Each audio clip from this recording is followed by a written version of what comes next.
Manuel Ugarte has arrived in Manchester in the last couple of hours ahead of completing his move to Manchester United. Dan Ashworth apparently pushing to sign Raheem Sterling before transfer deadline day on Friday, and Victor Lindelof in talks to move to Lazio.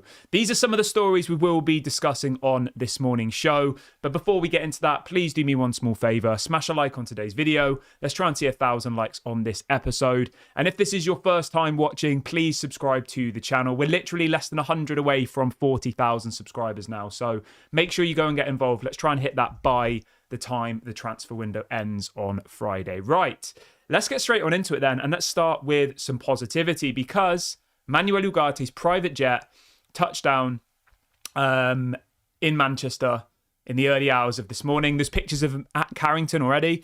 Do you know what's really weird, right? There was pictures of Manuel Ugarte arriving at Carrington literally at like 2 a.m.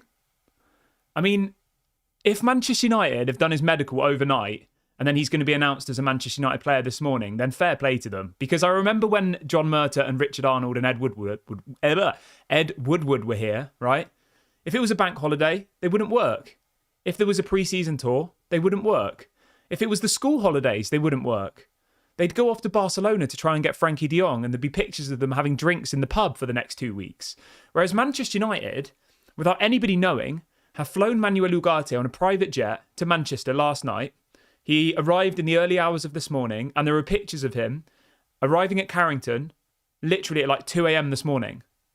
I mean, why else would he be going to Carrington at 2 a.m? He's not going there for a bit of breakfast, is he? He's going there to do his medical. So fair play to them. They've obviously just thought, right, let's get him here overnight. They agreed the deal yesterday. You know, let's get him here first thing tomorrow morning, do his medical. And you never know, maybe I'm jumping the gun here, but we might even see Manuel Ugarte in training today, because it looks like he's been at Carrington since last night. So, yeah, fair play to Manchester United. Fair play for them actually, just getting on with things. That's the most important thing. Not only have they got themselves a good deal here, but they're clearly keen to get him available and ready for the game against Liverpool on Sunday. Now, do I think he'll start? No. I think it's probably unlikely. I might be wrong.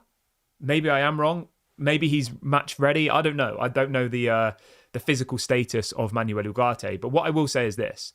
He should be at least on the bench. And I think that depending on how the game goes against Liverpool on Sunday, I think we probably will see some of Manuel Ugarte in that match. So overall, I can't complain, really. I'm really, really happy about this deal. I think it's a great bit of business. I think Manchester United have stuck at their guns. They've said, you know what, we're not going to give you the 60 million euros we want. They negotiated for a long, long time for this deal, but they did manage to get 10 million euros off, which is a hell of a lot of money if you think about it. 10 million euros they managed to save versus what PSG wanted and what we ended up paying. So fair play to Ineos, fair play to Dan Ashworth, Omar Barada. Macmillan saying that apparently Fabrizio said he's doing his medical today. Let me have a little look. The picture I've got up on my screen is him in a car arriving at Carrington, and the timestamp on the photo is like 2 a.m. So I don't really know why he'd be going to Carrington. So Fabrizio says Manuel Ugarte is in Manchester. He landed overnight, planned confirmed medical today. So yeah, he's not saying when the medical is going to be. He's just saying it's today. So it might be this morning, it might be this afternoon, it might be this evening. But the fact of the matter is he arrived here late last night and went straight to Carrington. So maybe he went to do the promotional photos. I don't know. Obviously, I don't work for Carrington, so I don't know the exact timetable of Manuel Ugarte's movements. But all I can tell you is that I can see a picture on my screen of Manuel Ugarte arriving at Carrington. It's completely pitch black outside, and the timestamp says about 2 a.m. this morning. So I don't know. I don't know why he was going there. Maybe he's sleeping at Carrington. I would hope not. I hope they haven't got him sleeping in the canteen or something. But yeah, the positive bit is that he is at Carrington. He is here. So yeah, really, really happy to see him. Just a quick one as well, just to throw a little bit of topical news into the mix as well. I know he isn't a Manchester United player, but still. Wout Weghorst has apparently just signed or is about to sign for Ajax for 5 million euros.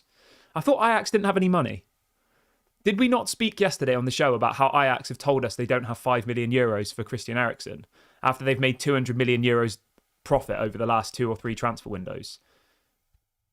Anyway, let's not talk about Christian Eriksen, but let's talk about Christian Eriksen. I hope that Christian Eriksen gets his move to Ajax, because I think that would be really, really good if we can get that one over the line. Let's see what people are saying in the chat today then. How is everybody feeling? Ryan says he'll need time to sleep. Yeah. I mean, maybe they've got hotel rooms in Carrington. Maybe they've got places the players can sleep. I don't know. I've never been to Carrington. I'm not sure. You'd imagine that in professional football, they would have in the training facility like places the players can sleep, wouldn't you? But I don't know. I have no idea. If anybody knows the answer to that question, I just thought it was weird that he was, pictured arriving at Carrington in a car at like 2 a.m. Maybe they do have rooms there. I mean, it would make sense, wouldn't it? To have, places where the players can sleep or rest. Malp says it's still only a 7 out of 10 window for me. Wow. If this window was a 7 out of 10, what was last window then, last summer? I mean, if this is a 7 out of 10, last summer must have been like a 2 out of 10. Like, what would improve this window for you? That's a good question. Let's do a poll. How would you rate this transfer window out of 10? Obviously, Manuel Ugarte is going to sign. McTominay's leaving. Let's do this. I'll just do rate the transfer window out of 10. I'm going to do a video on this at some point, probably on Thursday, tomorrow, where we'll rate the transfer window. So we'll do this. There you go. So you can get involved in that poll if you want to. You can rate the transfer window. I'm probably going to give it, obviously based on the assumption that Manuel Ugarte is going to sign, McTominay's going to go, I would probably give it, I would say an 8. I think it would be a 10 if we signed another left back, we signed another midfielder, we signed another striker. I still think we need another attacking player. And at the end of the day, it's all down to personal opinion, really. But yeah, for me personally, to get it up to a 10, I would go for another striker, a left back, and another midfielder. That's what I think we need. I think we're pretty sorted in most of the other positions, to be honest. But yeah, one more midfielder. This doesn't include Manuel Ugarte. So one more midfielder, one more attacking player, and a left back. I think that would have made it a 10 out of 10 window. And outgoings-wise, I would have wanted Sancho to go, which looks like he will. Maguire to go. Lindelof to go. I think Lindelof will go. Eriksen to go. Who else? I mean, I'd say Rashford, but I just think it's probably unrealistic. But I'd probably stick Rashford in there as well, to be honest. Who else would I want to go? Let's have a look. Let me have a little think. So, to make it a 10 out of 10 window, right? Casemiro go. Rashford go. I'd probably even say Luke Shaw go. Anthony go. Harry Maguire go. Who else have we got? Lindelof go. Eriksen go. So yeah, I mean, I'm still saying that maybe 6 or 7 players probably should be sold realistically. So yeah, I think 8 out of 10 is fair. And as Ineos have said before, they're not going to be able to do all of this business in one window. It's going to take 2 or 3 windows. For example, next summer, Harry Maguire's contract expires, Christian Eriksen's contract expires. So those 2 will definitely, and Lindelof's contract expires. So next summer, 3 of the 7 players I said should have been sold, their contracts will expire. So the only ones who will be left will be Luke Shaw, Anthony, Casemiro and Rashford. All of the other players that I think should be sold will effectively be gone at that point. So by this time next year, I think probably all of those players that I've just listed will probably have gone. If Marcus Rashford has another poor season, I can't see Manchester United holding on to him, especially with Ineos here. They'll probably see it as a situation where they've got another opportunity to sell a player which would go down as 100% profit on their books. You know, Marcus Rashford, if you could get 50, 60 million for him, that'd be 100% profit. And if he has another bad year, which I hope he doesn't, I want nothing more, by the way. I back Rashford. I want nothing more than him to have an amazing season this year, to go and get another 30 goals in all competitions, to help us achieve our targets. I want nothing more than that to happen. But you can only look at what's in front of you. And so far this season, he doesn't really... I mean, he's working harder, to be fair. He's tracking back. He's defending. He's actually like chasing the players, which he didn't even bother doing last season. But we still haven't seen that quality Marcus Rashford, have we? And I think the thing with Rashford is, right, he's the type of player where he needs that goal. And then once he gets a goal, he'll go on a bit of a run. I feel like he's one of those, you know, where he goes really hot and cold. So there might be, I don't know, around Christmas, for example, he might score like a goal 10 games in a row. And then he might not score again for 20 games. He's that type of player, isn't he? He's very much based on confidence. So yeah, I'm going to give it an 8 out of 10. I'm very, very happy with the window. I think it's one of the best windows we've had in recent years. But yeah, to make it a 10, I would probably sell another 7 players and I would sign, as I said, a left back, another midfielder, another striker, But that's, as I said, that's not going to all happen in one window. I think we need to look at it over a 2 or 3 year period. So this window's an 8. If we do another 8 next season, then, within 2 or 3 years, we'll have a whole new squad. We've got over 1,300 people watching the video live now, which is amazing. If you can all do me a small favor and hit the like button, that'd be really, really appreciated. Let's try and get to 1,000 likes by the time this video ends. And if this is your first time watching, please do subscribe to the channel. We're getting very, very close to the 40,000 mark now, which is absolutely amazing. We want to hit 40,000 by Friday. When we hit 40,000, I'm going to be giving out 2 Manchester United shirts. So make sure you go and subscribe if you haven't already. Go and get involved. It's completely free content. Everyone is welcome. Right. Let's move back on to some more new kind of news that's come out in the last little while. So this is coming out from Fabrizio Romano.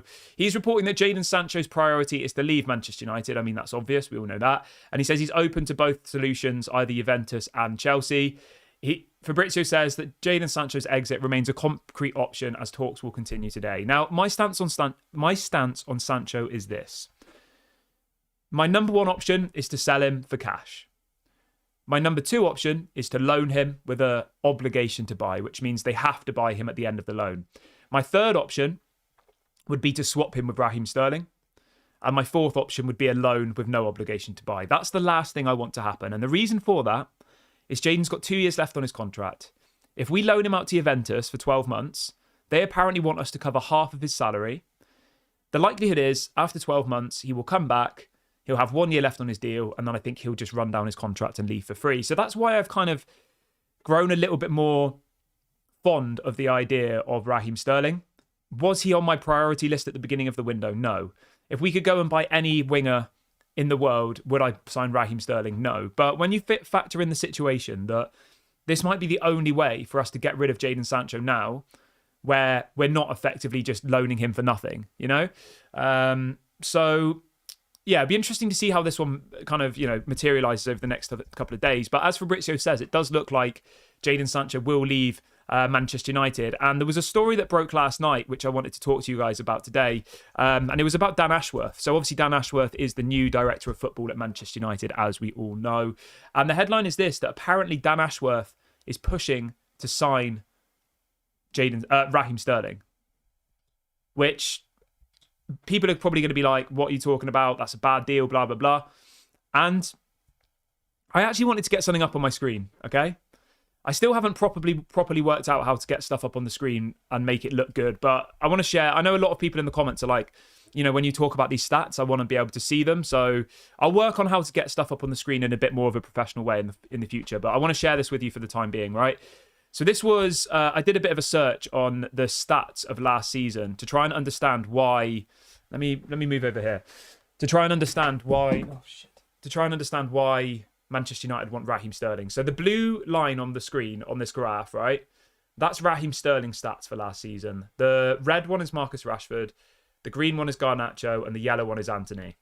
So if you look at the stats across every single area, right, from the minutes they played last season, all of those 4 players, this is comparing him with our current wingers. Obviously, Ahmad's not included because he didn't really play much last season. But the point I'm making here is Raheem Sterling, in every single area, was better than our current wingers last season. So, people can sit there and say, I don't want Sterling, what are they doing? They don't know what they're talking about. Well, the thing is, right, these professional directors of football, whatever, they look at stats, they look at data.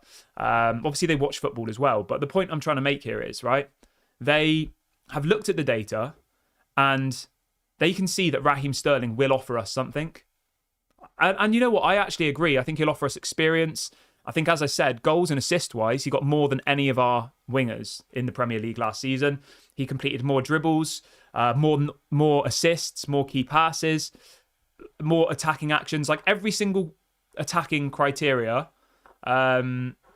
he excelled in versus all of our wingers, apart from Ahmad, who obviously isn't included because he didn't play last season for Man United in the Prem very much. But the point I'm making here is, right, Jadon Sancho for me is a problem. Jadon Sancho is a problem we need to deal with now. I don't want a whole nother year of talking about Jadon Sancho. I don't want a whole nother season of wondering what's going to happen next year when he comes back.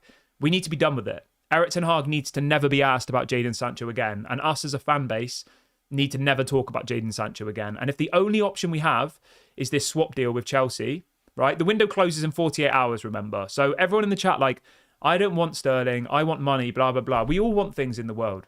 But at the moment, the options on the table to us is either a loan with an option to buy. So that means at the end of the loan, they could say we don't want him, or a swap deal.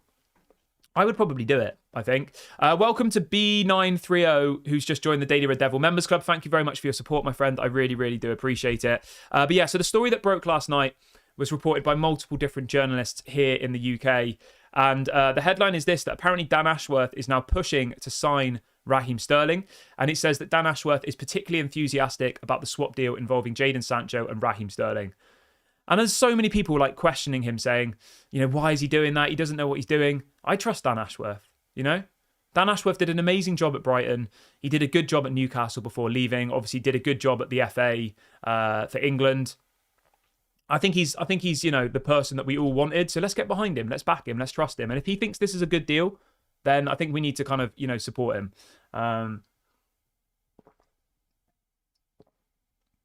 The other thing as well, which is really, really interesting, is apparently Raheem Sterling is willing to take a massive pay cut to join Manchester United, which is good.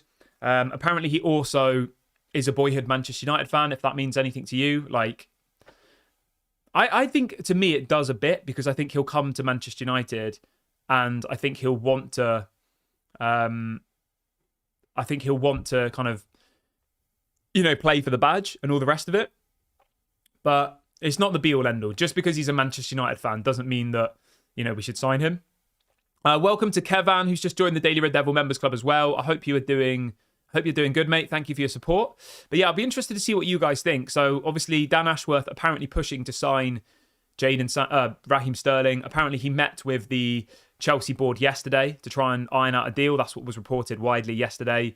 I think this will probably happen, to be honest. I think it's probably quite likely. If you look at the bookies odds, which I know not that many people want to do, but I think it's quite an interesting way, because effectively, the bookies usually is a good indicator of where, it's a good indicator of what at least the gambling world think is going on with certain things. So if you have a look at the bookies on Raheem Sterling's next club, let me just get it up for you. So you go on specials, player specials. Yeah, I mean, at the moment, he's favourite to join Manchester United. The best odds are for him to join Manchester United. So we'll wait and see what happens there. But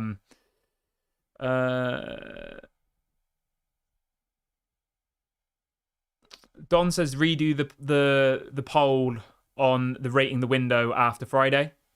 Yeah.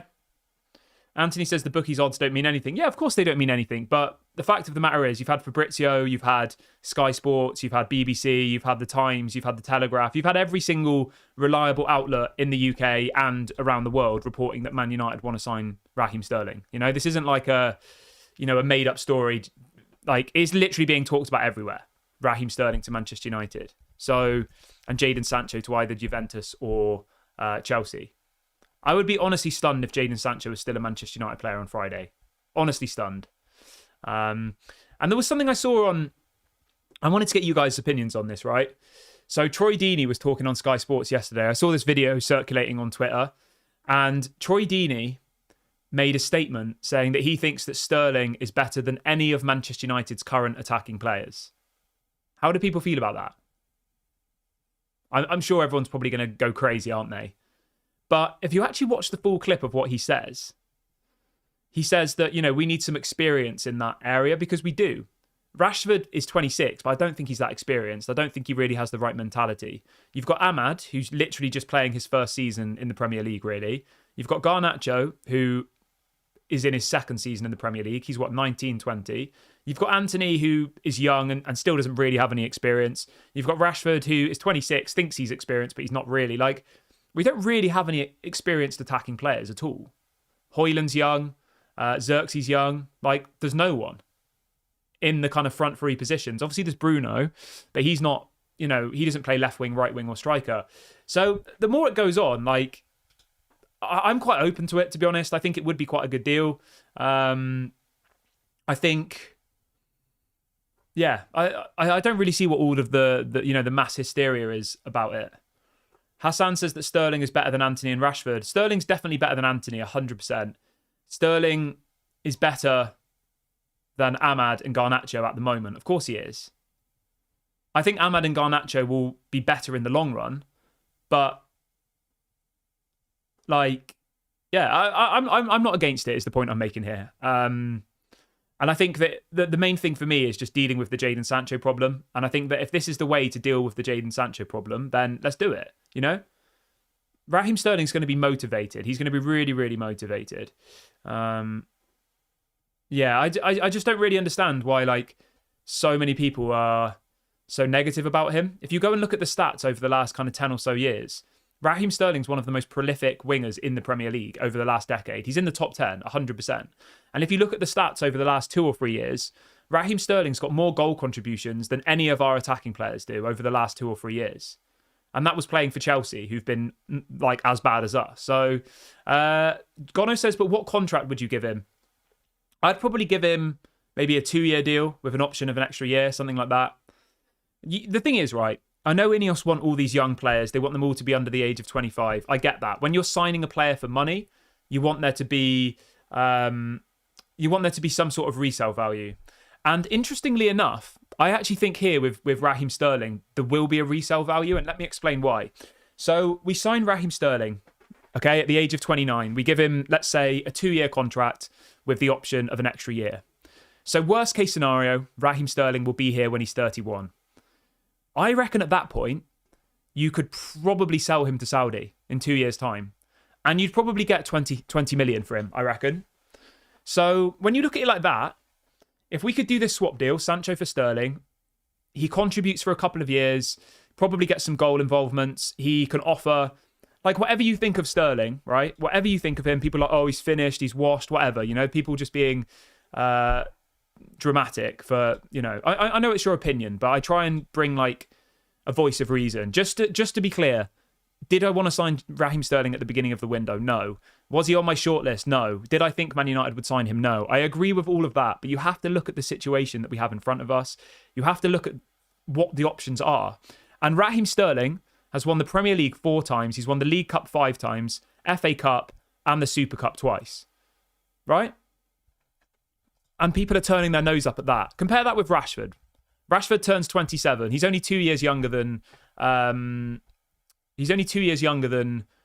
Sterling. So in Rashford's career, which is nearly the same amount of time as Raheem Sterling, he's won the League Cup twice, the Europa League, and the FA Cup twice. He's won 5 trophies. Raheem Sterling's won nearly the same amount of Premier Leagues as how many trophies Rashford's won. And the point I'm making here is he does have valuable experience, which I think Manchester United would need. And I think he would get goals for us. I think he would contribute. He's still got that pace. He can still get in behind. I'm all for it, I think. But yeah, it'd be interesting to see what you all think. People are saying what's happening with Ugarte. Ugarte's doing his medical now, apparently. Mark says it has to be a short deal, like 3 years max. Oh, 100%. I would do 2 years plus an option of an extra year. And then when the second year is up, I would try and sell him to Saudi. The Duke has just done a super chat. Thank you for your support, mate. The Duke says we would be better getting Chalobah. That's a good question. Thank you for your super chat. I'm going to do a poll on it. So in relation to the first question I asked you all, let me read through the results really, really quickly. So 44% of people watching the video have given the window an 8 to 10 out of 10. 50% have said 6 to 8, and the other 6% have said 4 to 6. So people seem happy with the window. But in relation to the Duke super chat, I'm going to do this. Who would you rather swap for Sancho? Let's do that. Sterling, Chalobah. And again, thank you for your super chat, mate. Really appreciate it. The poll has been set up. I think that's a really, really good question because those are 2 players who are available. Those are 2 players that Chelsea are actively trying to move on. So yeah, go and get involved. We've got over 1,600 people watching now, which is amazing. We've only got 400 likes though. So if you could do me a little favor, please smash a like to see if we can get to 1,000. And if this is your first time watching, I've just dropped a link into the chat to subscribe. We're very, very close to 40,000, so please go and subscribe if you haven't already. Let's try and get there by Friday. That's the target. 40k by Friday. We can do it. Go and subscribe.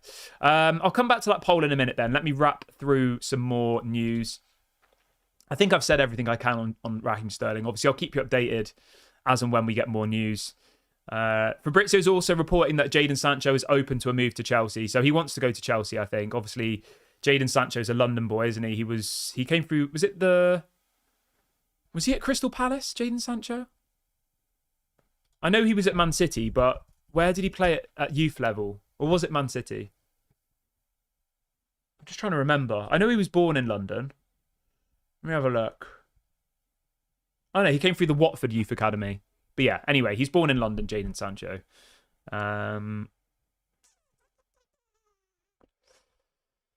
Right.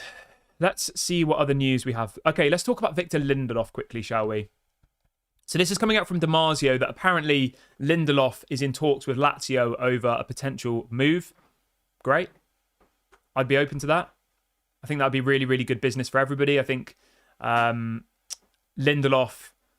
at Lazio would be a very, very clever deal for everybody.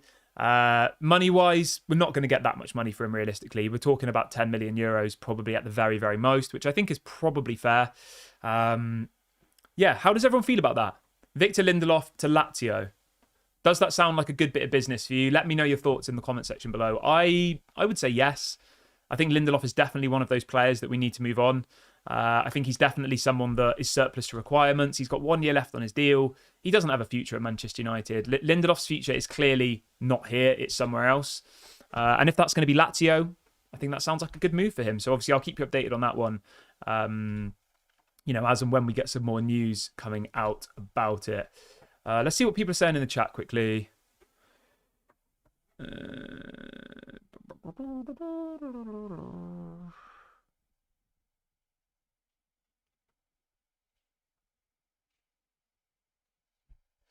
Gary says, you make perfect sense. If Sterling comes in and does well, people will change their viewpoint. I must admit, I raised my eyebrows when I first heard. Then I thought it would strengthen us. So yes, I agree with you, mate. As I said many, many times before, was Sterling on my list at the beginning of the window? No. Did I ever think Raheem Sterling will become a Manchester United player? No. If we could sign any winger in the world, would I sign him? No. But considering the situation and considering it's an opportunity on the market, I think he would improve us. I think he would strengthen us. And his experience and his proven track record of getting goals, assists, you can't turn your nose up at that. You can't. As people have said in the chat, Sterling's probably better than any of the wingers we've got at the moment. Maybe bar Garnacho, you know?